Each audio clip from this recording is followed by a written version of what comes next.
মাত্র ১৪ বছর বয়সে গর্ভবতী হলো লালবানু। বর্ষার এক দুপুরে এই সুখবরটি এলো তার কাছে। তবে লালবানুর জন্য এই বিষয়টি সুখের ছিল না। তার চোখে মুখে বিষণ্ণতা স্পষ্ট ফুটে উঠেছে। লালবানুর বিষণ্ণ মুখশ্রী দেখে তার যা ফরিদা বেগম বলেন, কি হয়েছে, তুমি খুশি নও? লালবানু জবাব দেয় না। ফরিদা বেগমের আড়ালে তার চোখের কোণে আসা অশ্রুটি মুছে ফেলে। সাল ১৯৯০। বাবা মা হারায় এতিম লালবানু ১২ বছর বয়সে গ্রামের মাতব্বর মাজেদ খা এর বধূরূপে খা বাড়িতে এসে উপস্থিত হয়।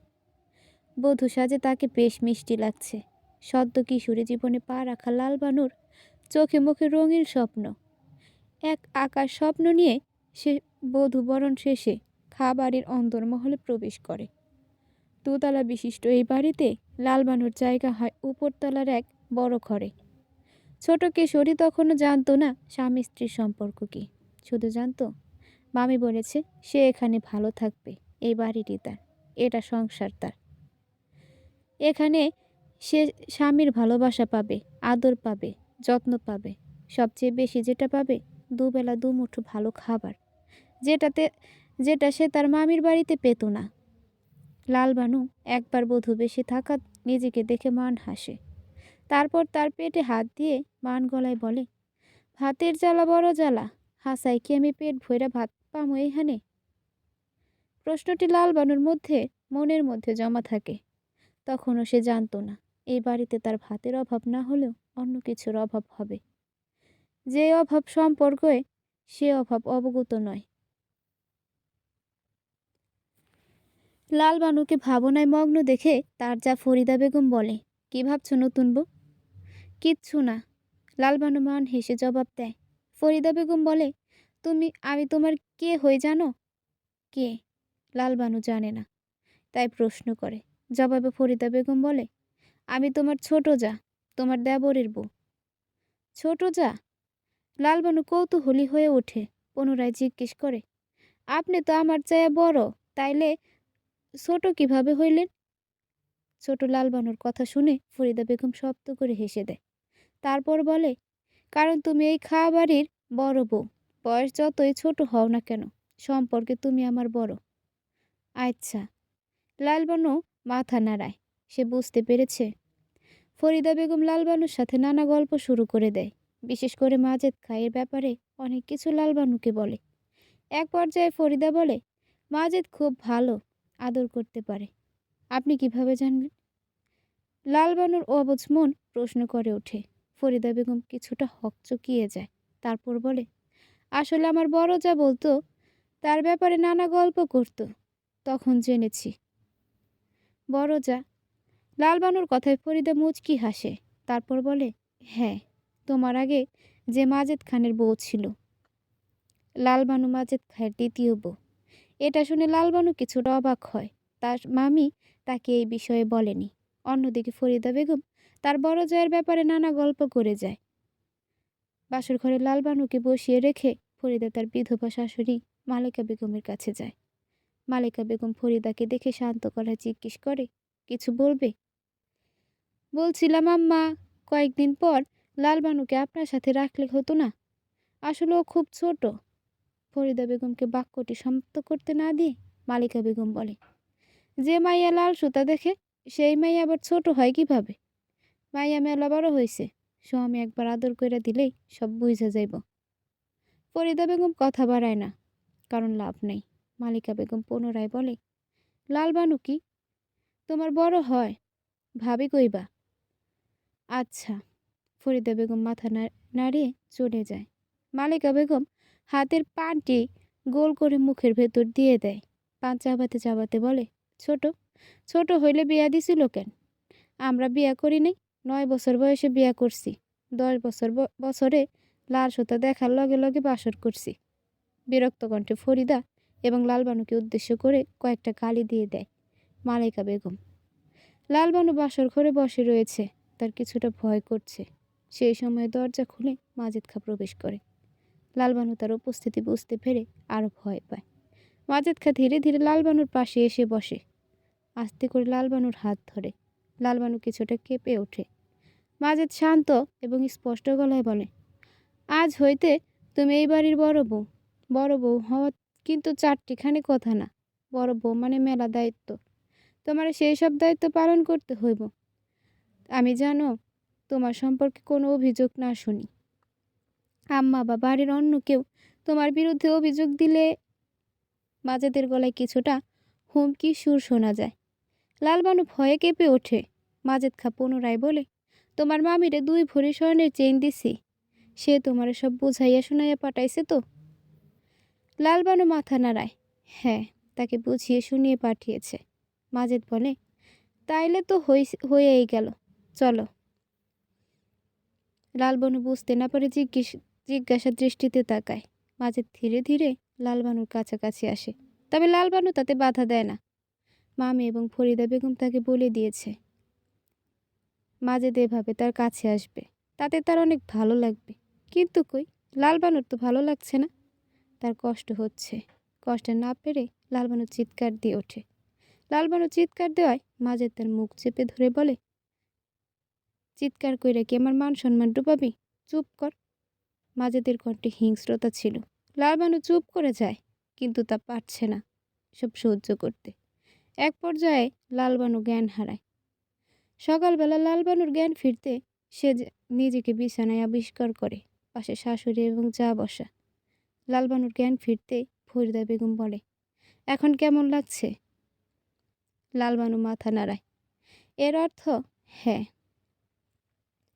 মালিকা বেগম গর্জে ওঠে, কর্কশ গলায় বলে, হ্যাঁ, আমাকে বিয়ে হয় নাই, আমরা বাচ্চা পয়দা করি নাই।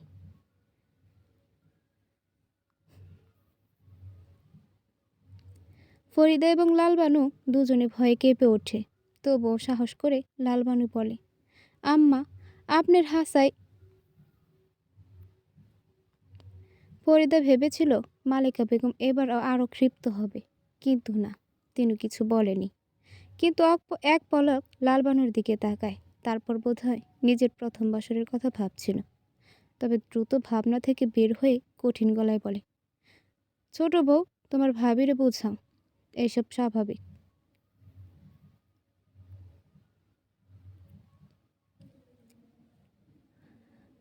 ফরিদা বেগমকে আরও কিছু কথা বলে মালিকা বেগম বের হয়ে যায়। মালিকা বেগম চলে যেতে ফরিদা বানুকে উদ্দেশ্য করে বলে, ক্ষুধা লাগছে? লালবানু মাথা নাড়ায়। ফরিদা বেগম লালবানুকে ধরে বসায়, তারপর বলে, আমি খাবার নিয়ে আসছি। ফরিদা বেগম চলে যেতে রাতের কথা ভেবে লালবানুর চোখে অশ্রু চলে আসে। লালবানু বিছানা থেকে নামে। মাত্রই ফরিদা বেগম খাবার খাইয়ে দিয়ে গেল। লালবানু সেটা খেয়ে বিশ্রাম নিচ্ছিল। হঠাৎ মনে হলো একটু হাঁটাহাঁটি করা দরকার, তাই উঠল। লালবানু উঠে দাঁড়াতে তার মনে হলো সে দাঁড়াতে পারছে না। ভেতরটা কেমন জ্বালা পোড়া করছে। লালবানু ততক্ষণ বিছানায় বসে পড়ল। সে সময় মালিকা বেগমের গলা ভেসে আসলো। সে বলছে, আমরা বউয়া ছিলাম না, আমরা সংসারের কাজ না কইরা ঘরের মধ্যে বইয়া থাকলে আমাকে শাশুড়িরা আমাকে খুন্তি দিয়া পিটাইতো। আর আমার বউরা ঘরের মধ্যে বইয়া রং তামাশা করে। পোড়া কপাল আমার কপালে ইয়ে জুটছে। 5 দিন কেটে গেল। লালবানু ধীরে ধীরে মাজেদ খানের সাথে মানিয়ে নিয়েছে। প্রথম 2 দিন অবশ্য জ্ঞান হারিয়ে ফেলে, তবে এখন ঠিক আছে। সকালবেলা লালবানু গোসল করে বের হয়। দ্রুত পা চালিয়ে রান্নাঘরে চলে আসে। লালবানুকে দেখে তার শাশুড়ি মা বলে, আসছেন স্বামী সুহাগী। আম্মা, একটু দেরি হইয়া গেল।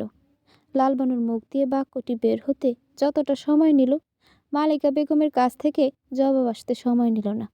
তিনি কঠিন গলায় বলে, রোজ দেরি হয় কিভাবে? এই বাড়ির বড় বউ হইয়া মাথা কিনা নিস, দায়িত্ববোধের বালাই নাই। আমার দোষ নাই, আপনার বলাই তো আমারে ছাড়ে না। ছি ছি, কি বউ ঘরে আনলো মাজেদ? স্বামী সোহাগের কথা কইতে মুখে বাজে না? ছি। মালিকা বেগমের কণ্ঠে এমন কথা শুনে লালবানু লজ্জায় আড়ষ্ট হয়ে যায়। সেই সময়ে ফরিদা বেগমের স্বামী অর্থাৎ লালবানুর একমাত্র দেবর আলতাফ খা আসে।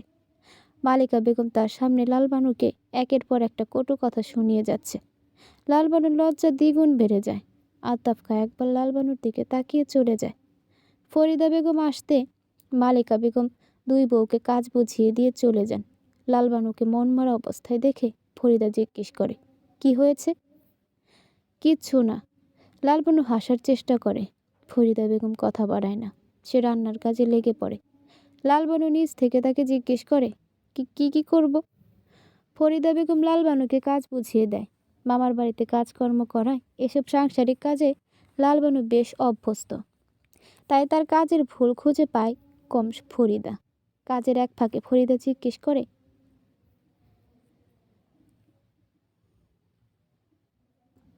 আপনি না ভাসুর লাগে, তাহলে নাম ধইরা বলেন কেন? লালবানুর এমন কথায় ফরিদা চুপ হয়ে যায়। সে মনে মনে বলে, মেয়ে যথেষ্ট বড়, আমি ছোট ভাবছি। লালবানু জবাব না পেয়ে নিজের কাজে মনোযোগ দেয়। ফরিদা বেগম আর কথা বাড়ায় না, সেও চুপচাপ নিজের কাজ করে যায়।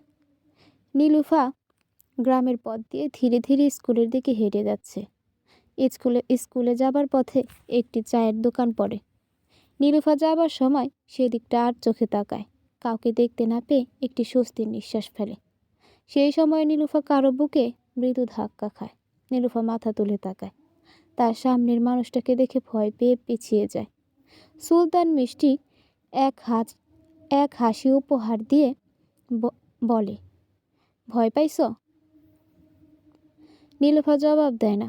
সুলতান এক ধ্যানে তার সামনে থাকা পরীটাকে দেখে নেয়।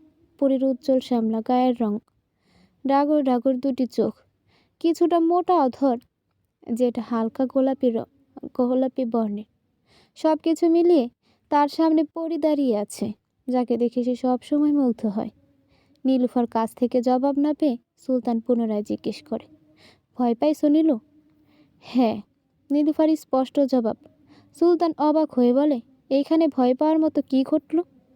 নীলুফার জবাব না দিয়ে সুলতানকে এড়িয়ে চলে যায়। সুলতান তার যাবার পানে তাকিয়ে মান হাসে। সেদিন নীলুফা বাসায় ফিরে হতভম্ব হয়ে যায়। তার বাবা বেঁচে নেই। গ্রামের দক্ষিণ দিকের বনে তার মৃতদেহ পাওয়া গেছে। নীলুফা এবং তার মা জাহানারা কান্নায় ভেঙে পড়ে। কেউ ছুরি দিয়ে কুপিয়ে নীলুফার বাবাকে হত্যা করেছে। ইতিমধ্যে খবরটি খাবারে এসে পৌঁছায়। গ্রামের রফিক শিকদার মারা গেছে। ফরিদা বেগম খবরটি শুনে কেমন অস্বাভাবিক হয়ে গেল। তার চোখে মুখে কিসের একটি ভয় ফুটে উঠেছে। আলতাফ ফরিদাকে লক্ষ্য করে অবাক হয়ে যায়। সে মৃদুস্বরে জিজ্ঞেস করে, তুমি এত ভয় পাচ্ছ কেন? ফরিদা জবাব না দিয়ে ঘরে চলে যায়। লালবানু বাড়ির সবার দিকে কৌতূহল চোখে তাকিয়ে থাকে। রাতের বেলা মাজেদ বাড়ি ফিরলে লালবানু তাকে খাবার দেয়। মাজেদ খাবার খেয়ে নিজের ঘরে চলে যায়। কিছুক্ষণের মধ্যে সেখানে লালবানুও চলে আসে। তাকে দেখে মাজেদ বলে, দরজা বন্ধ কইরা কাছে আসো। লালবানু দরজা বন্ধ করে ধীরে ধীরে মাজেদের কাছে আসে। মাজেদ তাকে আলিঙ্গন করে। লালবানু মনে সাহস জুগিয়ে বলে, রফিক শিকদারকে? মাজেদ কিছুটা অবাক হয়, পরক্ষণে নিজেকে সামলে নেয়। তারপর বলে, গ্রামের একজন আজ মারা গেল। তুমি তার কথা জানতে চাইছো কেন? আসলে কি? লালবানু ভেবে পাচ্ছে না কথাটি মাজেদ খানের কাছে বলবে নাকি বলবে না। মাজেদ খা পুনরায় জিজ্ঞেস করে, কি হয়েছে? ভাবি তার খুন হওয়ার খবর শুনা ঘর থেকে বাইর হইতেছে না। আর আর আমি যখন তারে ডাকতে গেছিলাম তখন সে আমারে ভীষণ ভয় পাচ্ছিল। মাজেদ খা কথাটি শুনে ভীষণ চিন্তিত হয়ে পড়ে। লালবানু মাজেদের মুখের পানে তাকিয়ে আছে, তার ভাবভঙ্গি বোঝার চেষ্টা করছে। মাজেদ মান হেসে লালবানুকে পুনরায় আলিঙ্গন করে বলে, ওসব কিচ্ছু না, তুমি তারে নিয়ে ভাইবো না, আসো। এটা বলে মাজেদ লালবানুকে কাছে টেনে নেয়। লালবানু তাতে সায় দেয়। মাজেদ লালবানুর কপালে চুমু খেয়ে এক পলক তার দিকে তাকায়। মনে মনে বলে, মেয়েটা বড্ড আবেদনময়ী, ছোট্ট বোঝা যায় না। লালবানু মালেকা বেগমের হাতে পান বানিয়ে দিয়ে বলে, নেন আম্মা। সুপারি জর্দা ঠিক আছে তো? মালেকা বেগম শান্ত গলায় জিজ্ঞেস করে। লালবানু মাথা নাড়িয়ে বলে, হ্যাঁ ভালো, সংসারে ভুল চোখ যত কম হইব ততই ভালো। লালবানু মাথা নাড়ায়। মালেকা বেগম পুনরায় বলে, শোনো বউ, তুমি এই বাড়ির বড় বউ, তোমারে যেই মতো চলতে হইব সেই মতো চলতে হইব। সংসারটা সামলাইতে শিখতে হইব। এই বাড়ির বড় বউ হওয়া মেলা দায়িত্বে, সেই সব পালন করতে হইব তো। লালবানু আবারও মাথা নাড়ায়। এই সময় ফরিদা বেগম ঘরে আসে। নরম গলায় বলে, আম্মা ডাকছিলেন? হয়। মালিকা বেগম লালবানুর দিকে তাকায়। লালবানু উঠে চলে যেতে নেয়। সেই সময় ফরিদা বেগম গালে লালচে দাগ দেখে দাঁড়িয়ে যায়। কৌতূহলবশত জিজ্ঞেস করে, ভাবি আপনারে মারছে কে? কে মারবে? কই না তো। বেশ ইতস্তত বোধ করে ফরিদা বেগম বলে। লালবানু অবাক চোখে তাকে দেখে। কাল রাত অবধি সে ঘর থেকে বের হয়নি। কেউ ডেকেও বের করতে পারেনি। আজ সকাল হতে না হতে একা একা আসলো। সেই সাথে সবার সাথে স্বাভাবিক আচরণ করছে দেখে মনে হয় না কালকে কিছু হয়েছে। লালবানু লালচে দাগটি দেখিয়ে বলে, এইখানে লাল হয়ে আছে, তাই দেখে মনে হলো কেউ থাপ্পড় মারছে। আরে না ভাবি, তুমি ভুল ভাবছ। মালিকা বেগম কিছুটা কঠিন গলায় বলে, সংসারে মেলা কিছু ঘটে, সব বিষয়ে নাক গলাইতে নাই বড় বউ। লালবানু মাথা নাড়িয়ে চুপচাপ চলে যায়। ফরিদা বেগম মালিকা বেগমের চোখের দিকে তাকায়। মালিকা বেগম স্পষ্ট গলায় বলে, রফিক হরদারের লগে তোমার কি সম্পর্ক যে তার মৃত্যুতে শোক পালন করলা? কিসের সম্পর্ক? ফরিদা বেগম বুঝতে না পেরে প্রশ্ন করে। মালিকা বেগম পানির পিক ফেলে বলে, কিসের সম্পর্ক সেটা জানতে চাইছি। কোনো সম্পর্ক নাই আম্মা। তাহলে তার মরণে তোমার এত শোক কিসের? আম্মা, আমি তার জন্য শোক পালন করিনি। আমি আসলে। মালিকা বেগম ফরিদা বেগমের দিকে জিজ্ঞাসা দৃষ্টিতে তাকায়। ফরিদা বেগম কিছুটা ভয় পায়। জাহানারা বেগম মনমরা হয়ে বসে আছে। পাশে নীলুফা বসা। সেই সময় নীলুফার ভাই নিজাম শিকদার আসে। তাকে দেখে জাহানারা বেগম জিজ্ঞেস করে, কোনো কাজ পেলি? নিজাম মাথা নাড়িয়ে না জানায়। জাহানারা হতাশ হয়। জাহানারা বেগমের স্বামী গত হয়েছে 10 দিন হলো। এক ছেলে ও এক মেয়েকে নিয়ে অসহায় হয়ে পড়েছেন। রফিক শিকদার পেশায় একজন দিনমজুর ছিল। সঞ্চয় বলতে তেমন কিছুই ছিল না, বাপদাদার আমলের এই বাড়িটি ছাড়া। 17 বছরের নিজামও কাজের সন্ধানে বের হচ্ছে কয়েকদিন ধরে, কিন্তু তাকে কেউ কাজ দিচ্ছে না। সেই সময়ে হাত ভর্তি বাজার নিয়ে সুলতান নীলুফাদের বাড়ি আসে। উঠোনে দাঁড়িয়ে জিজ্ঞেস করে, নিজাম বাড়ি আছো? নিজাম বের হয়, সেই সাথে জাহানারাও। তবে নীলুফা বের হয় না। সে দরজার আড়াল হতে সুলতানকে দেখে। সুলতান তার হাতের বাজার জাহানারার দিকে এগিয়ে দিয়ে বলে, চাচি এইগুলা নেন। এইগুলা? জাহানারা অবাক হয়। সুলতান মান হেসে বলে, রফিক চাচা কই থেকে আমি টাকা ধার নিছিলাম, সেই টাকার কিছু অংশ দিয়ে বাজার নিয়ে আসলাম। জাহানারা এবং নিজাম একে অপরের দিকে তাকায়। সুলতান জোর করে জাহানারার হাতে বাজার তুলে দেয়। তারপর পকেট থেকে 200 টাকা বের করে জাহানারার হাতে দেয়। বলে, চাচা আমার কাছে আরো 1000 খানিক টাকা পাইব চাচি। কি বলতেছো এটা? হ্যাঁ চাই, তোমার চাচাই তোমারে টাকা ধার দিছিল? হয় চাচি, আমারে মাফ করে দেন। আমার হাতে টাকা নাই, তাই 1000 টাকা শোধ দিতে পারলাম না। তবে আপনি আমারে কিছু সময় দিলে আমি অল্প অল্প করে টাকা শোধ দিয়ে দিব।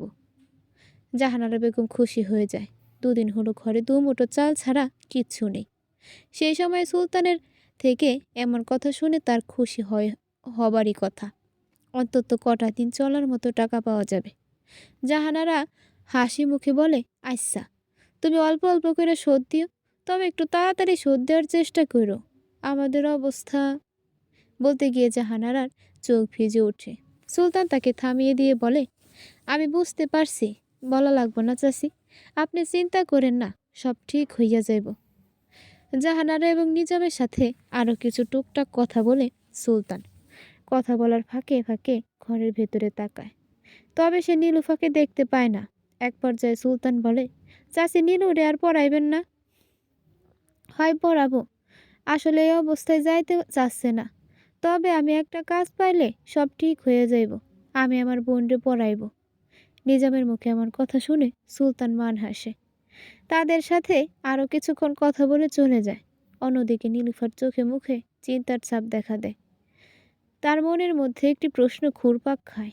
তা হলো, সুলতান কি সত্যি যদি সুলতানের থেকে আব্বা টাকা ধার নিয়েছিল? সুলতান 15 বছরের কিশোরী নীলেফা তার প্রতি সুলতানের দুর্বলতা অনায়াসে বুঝতে পারে। সেজন্য তার মনে প্রশ্ন জাগছে। মাজেদ খান নিজামকে নিয়ে খাবারই আসে। নিজামকে দেখে মালিকা বেগম বিরক্ত হয়ে বলে, এই ছোকরারে বাড়ি নিয়ে আইসো কেন? আম্মা ও নিজাম, রফিক শিকদারের পোলা। মাজেদ খায়ের কথা শুনে মালিকা বেগম নিজামের মুখের দিকে ভালোভাবে তাকায়। দাড়ি গোফহীন শ্যামলা গরনের ছোট্ট একটি কিশোর। নিজাম খা পুনরায় বলে, আম্মা, ওর পরিবারের অবস্থা ভালো না, তাই ওরে আমাকে বাড়ি নিয়ে আইছি। আজ থেকে ও আমাকে বাড়িতে কাজ করব। মাজেদ খা আরও কিছু কথা বলে। সে গ্রামের মাতব্বর, তাই তার উচিত গ্রামবাসীর বিপদে এগিয়ে আসা। এই মুহূর্তে রফিক শিকদারের পরিবারের পাশে সে না থাকলে কে থাকবে? মালিকা বেগম সবটা বুঝে নিজামকে বাড়িতে রেখে দিলেন। মালিকা বেগম ফরিদাকে ডাকেন। ফরিদা বেগম আসতে মালিকা বলে, আজকে যে বাজার লাগবো এই পোলারে সেইগুলো আনতে পাঠাও। ফরিদা বেগম একবার নিজামের দিকে তাকায়, তারপর মাথা নাড়িয়ে মালিকা বেগমকে সম্মতি জানায়। মালিকা বেগম চলে যায়। মালিকা বেগম চলে যেতে ফরিদা বেগম বলে, তোমার নাম কি? নিজাম শিকদার। নিজাম আস্তে করে জবাব দেয়। ফরিদা বেগম পুনরায় বলে, সব কাজ ঠিকঠাক পারো তো? হ্যাঁ, পারবো। ফরিদা বেগম আর কথা বাড়ায় না। নিজামকে বাজারের টাকা দিয়ে বাজারে পাঠিয়ে দেয়। লালবানু ঘর ঝাড়ু দিচ্ছিল। সদর দরজার ওপরের মাকড়সার জাল বুনে রেখেছে। লালবানু নিচ থেকে নাগাল পাচ্ছিল না, তাই একটি চেয়ার নিয়ে এসে তার উপরে উঠে দাঁড়ায়। ঝাড়ু উপরে তুলে যেই না ঝাড় দিতে যাবে, সেই সময় নিজাম বাজার নিয়ে বাড়ি আসে। সে দরজা ধাক্কা দিতে দরজার কিছুটা সামনে চেয়ার দাঁড়িয়ে থাকা লালবানুর গায়ে লাগে। লালবানুর পড়ে যাচ্ছিল, তৎক্ষণাৎ নিজাম তাকে ধরে, কিন্তু নিজাম ঠিকভাবে ধরতে না পারায় দুজনে পড়ে যায়। লালবানু বেশ ব্যথা পায়, নিজামও কিছুটা ব্যথা পায়। লালবানু নিজামের দিকে তাকায়। নিজাম ব্যথায় চিৎকার করছে। লালবানু বিস্ময়কর কণ্ঠে বলে, আমি মাইয়া মানুষ হয়ে চিৎকার দিই নাই, আর আপনি পোলা মানুষ হয়ে চিৎকার দিচ্ছেন? আমি ভীষণ ব্যথা পাইছি, তুমি হয়তো ব্যথা পাও নাই। আমি তোমারে ধরলাম তো। লালবানু মান হাসে, তারপর বলে, এরকম ছোটোখাটো ব্যথা সহ্য করার শরীর আমার, আপনার মতো নরম শরীর না। এটা বলে লালবানু উঠে দাঁড়ায়। নিজামও উঠে বাজারগুলো তুলতে থাকে। সেই সময় ফরিদা বেগম আসে। দুজনকে এভাবে দেখে অবাক হয়, জিজ্ঞেস করে, কি হয়েছে? বাজার নিচে পড়লো কিভাবে? নিজাম সবটা বলে। ফরিদা বেগম সব শুনে লালবানুকে উদ্দেশ্য করে বলে, ভাবি, তুমি দেখে কাজ করবা না? যদি তেমন কিছু হয়ে যেত? নিজাম অবাক হয়ে ফরিদা বেগমের দিকে তাকিয়ে আছে। ফরিদা বেগম তার অবাক হওয়ার কারণ বুঝে পায় না। লালবানু নিজামকে একবার দেখে নিয়ে ফরিদা বেগমকে জিজ্ঞেস করে, এটা কে? আমাকে বাড়ির বাজার নিয়ে আসছে কেন? ও নিজাম, আমাদের বাড়িতে নতুন কাজে আসছে। লালবানু আর কথা বাড়ায় না। ফরিদা বেগম নিজামকে উদ্দেশ্য করে বলে, ও লালবানু, খাবারের বড় বউ, তুমি ওরে বড়ভাবে বইলা বলতে পারো। কি? নিজাম আগের চেয়ে দ্বিগুণ অবাক হয়। ফরিদা বেগম বলে, কি হলো? নিজাম জবাব দেয় না। সে লালবানুকে দেখে মনে মনে বলে, বড় বউ? মাজেদ খায়ের বউ? নিজামের হিসাব মিলছে না। 32 বছরের মাজেদ খায়ের স্ত্রী লালবানু, এটা তার বোধগম্য হচ্ছে না। ফরিদা বেগমের কষ্টে নিজামের ধ্যান ভাঙে। ফরিদা বেগম বলে, বাজারগুলো নিয়ে রান্নাঘরে আসো। নিজাম মাথা নাড়িয়ে রান্নাঘরের দিকে যায়। লালবানু তার কাজে ব্যস্ত হয়ে পড়ে। মাজেদ খান নিজামকে তার ঘরে ডেকে পাঠায়। কিছুক্ষণের মধ্যে নিজাম আসে। নিজাম আসতে মাজেদ খা বলে, এখন বাড়ি যাইবা? হ্যাঁ। মাজেদ খা মান হাসে, তারপর বলে, আজকে যাও, তবে কাল থেকে বাড়ি যাওয়া লাগবো না। নিজাম বুঝতে পারে না। মাজেদ খা সেটা বুঝতে পেরে বলে, আমার রাতে কিছু কাজ আছে, ওইগুলা করা লাগবো। তাছাড়া তোমার আমি মাসে কয়দিন ছুটি দেব, সেই কয়দিন বাড়ি যাইয়া থাকবা। এমন কথাই হয়েছে তোমার আম্মার লগে, এতে তোমার কোনো অসুবিধা নাই তো? না। আচ্ছা, তবে আজ যাও। আর হ্যাঁ, তোমার আম্মারে বলবা কাল সকালে আমি তার লগে দেখা করতে যাইব, সে যেন বাড়িতে থাকে। আচ্ছা।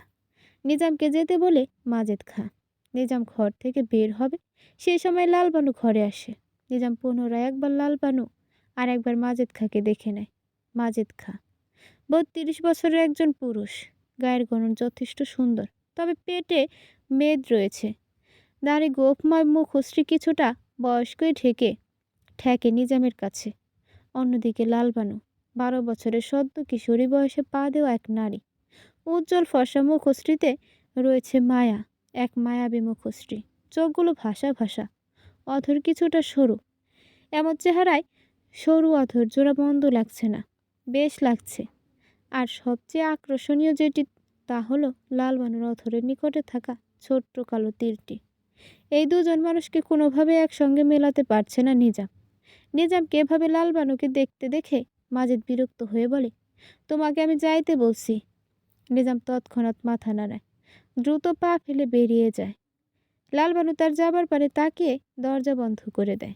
মাজেদ খা বলে, ছোকরাটা রফিক শিকদারের পোলা, ওর আম্মা অনেক অনুরোধ করলো, তাই কাজে নিয়ে নিলাম। ঠিক করছি না লালবানু? জি। লালবানু আস্তে করে জবাব দেয়। লালবানুর মুখে হাসির রেখা ফুটে ওঠে। এই প্রথম তার স্বামীর একটি কাজ তার পছন্দ হয়েছে। একজন মাতব্বর হিসেবে যে সে যোগ্য, সেটা প্রমাণ পেয়েছে তার কাছে। অসহায় মানুষের পাশে দাঁড়ানোর বিষয়টা সত্যিই মুগ্ধ করার মতো। লালবানু এসব ভাবছিল, সেই সময় মাজেদ তাকে কাছে টানে। লালবানুর মাথায় হঠাৎ প্রশ্ন জাগে। মস্তিষ্কে প্রশ্নটি ঘুরপাক খেতে লালবানু বলে ওঠে, আপনি আমারে বিয়ে কেন করলেন? আমি অসহায় বইলা? মাজেদ প্রশ্নটি শুনে মুচকি হাসে, তারপর বলে, তোমার কেন মনে হলো অসহায় বইলা বিয়ে করছি? না মানে, আপনি তো অসহায় গো পাশে দাঁড়ান, যেমন ওই পোলারে পরিবারের পাশে দাঁড়াইছেন। এমন নাও হয়তো হইতে পারে। আমি নিজামের পরিবার অসহায় বইলা অন্য উদ্দেশ্যেও তো তাগু পাশে দাঁড়াইতে পারি। লালবানু মাজেদ খায়ের কথাটি বুঝতে পারে না। মাজেদ খাঁ শব্দ করে হেসে দেয়, তারপর বলে, মজা বুঝো না? মজা করছি। মজা হয়? তোমার লগে মজা করবো না তো কার লগে মজা করবো বউ, কও তো? লালবানু জবাব দেয় না। মাজেদ খা তাকে আলিঙ্গন করে বলে, তোমারে বিয়ে করছি কেন জানতে চাও? লালবানু মাথা নাড়ায়, এর অর্থ সে জানতে চায়। মাজেদ খা বলে, তোমার আমার ভালো লাগছে, মেলা ভালো লাগছে, কারণ তুমি সুন্দর। সুন্দর মাইয়া গো, আমার মেলা ভালো লাগে। মাইয়া গো? লালবানুর প্রশ্নে মাজেদ খা থতমত খেয়ে যায়। কথা ঘুরিয়ে বলে, মানে তোমারে ভালো লাগে। জাহানারা ভীত হয়ে ঘরের এক কোণে বসে আছে। নীলুফা তার কাছে এসে অবাক হয়ে যায়। জাহানারা বেগমের কাঁধে হাত রাখতে সে ভয় পেয়ে কেঁপে ওঠে। আমা কি হয়েছে? জাহানারা তার 14 বছরের ছোট্ট মেয়ে নীলুফার দিকে তাকায়। তাকে দেখতে পেয়ে বুকে জড়িয়ে নেয়। নীলুফা কিছু বুঝতে পারে না। জাহানারা তাকে জড়িয়ে ধরে কান্না করে দেয়। নীলুফা ভাবে তার মায়ের বাবার কথা মনে পড়েছে, সেজন্য কষ্ট পাচ্ছে। হঠাৎ নীলুফার নিজেরও তার বাবার কথা ভীষণভাবে মনে পড়ে। নীলুফা স্কুলে যাবার পথে সুলতানের সাথে দেখা হয়। নীলুফা তাকে দেখে শান্ত গলায় বলে, আমার আব্বা আপনাকে সত্যি টাকা ধার দিছিল? সুলতান জবাব দেয় না। সে মুগ্ধ দৃষ্টিতে নীলুফাকে দেখতে থাকে। নীলুফা জবাব না পেয়ে পুনরায় জিজ্ঞেস করে। সুলতান মান হেসে বলে, আমি মিছা কথা বলবো কেন? আমার মনে হয় আপনি মিথ্যা বলছেন। নীলুফার কথার জবাবে সুলতান মুচকি হাসে, তারপর বলে, মিছা বললে আমার লাভ? আপনার খারাপ মতলব আছে, সেজন্য মিছা বলছেন। সুলতানের হাসি মুহূর্তে মিলিয়ে যায়। নীলুফা পুনরায় বলে, আপনার নজর ভালা না। এই নজর ভালা না খারাপ এটা বোঝার বয়স হয়েছে তোর? সুলতান কিছুটা ধমকে সুরে বলে। নীলুফা ভয়ে মাথা নিচু করে নেয়। কোনো মতে সুলতানকে এড়িয়ে চলে যায়।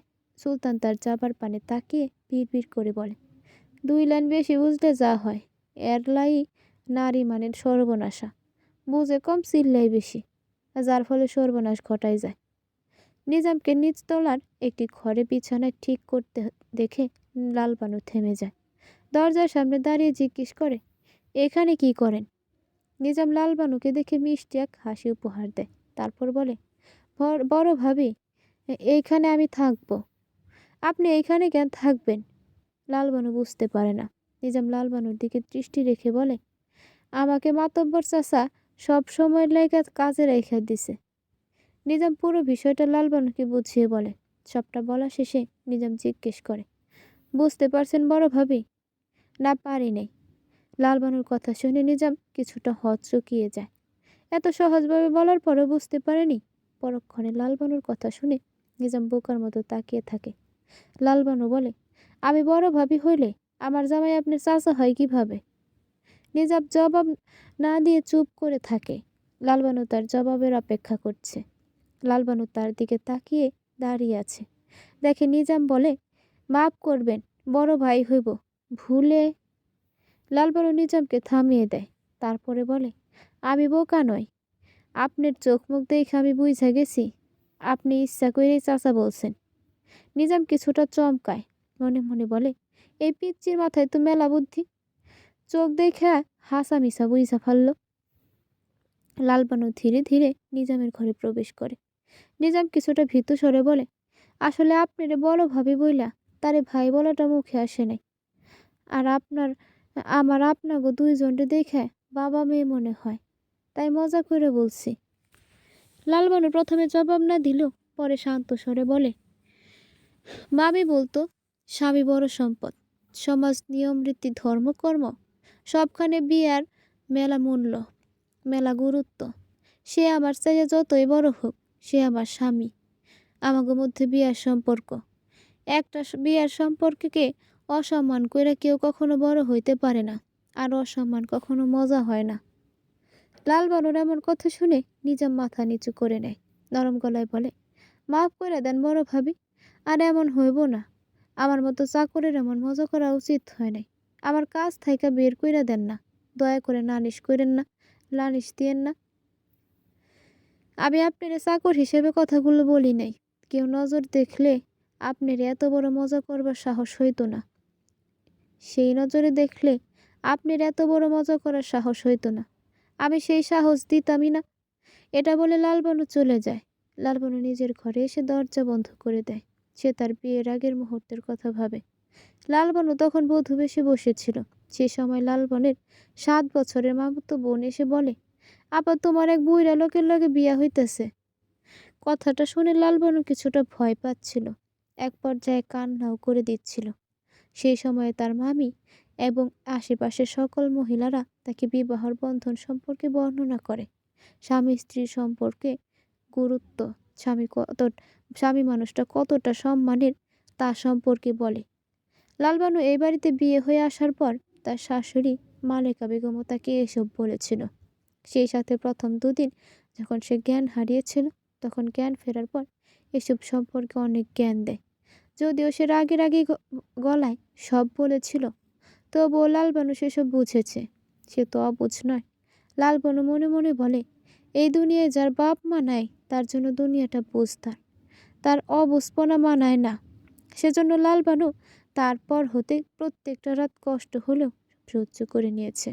কেননা মালেকা বানু তাকে বলেছিল, স্বামীকে অখুশি করলে পাপ হয়, মস্ত বড় পাপ। লালবানু বসে বসে সেসব ভাবছিল।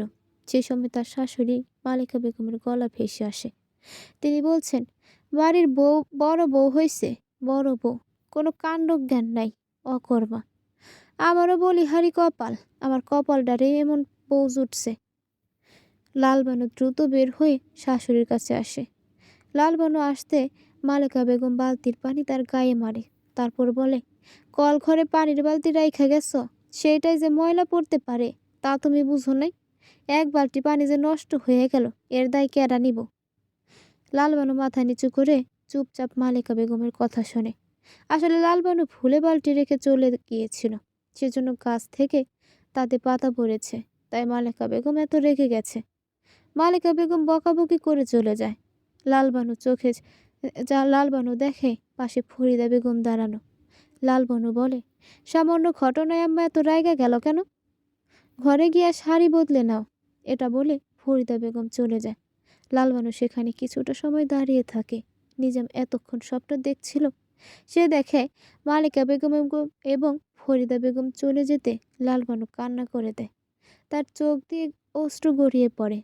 নিজাম এগিয়ে এসে বলে, বড় ভাবি, আপনার ঘরে যাওয়া উচিত, আপনারে কাঁদতে দেখলে আবার ভুগবো।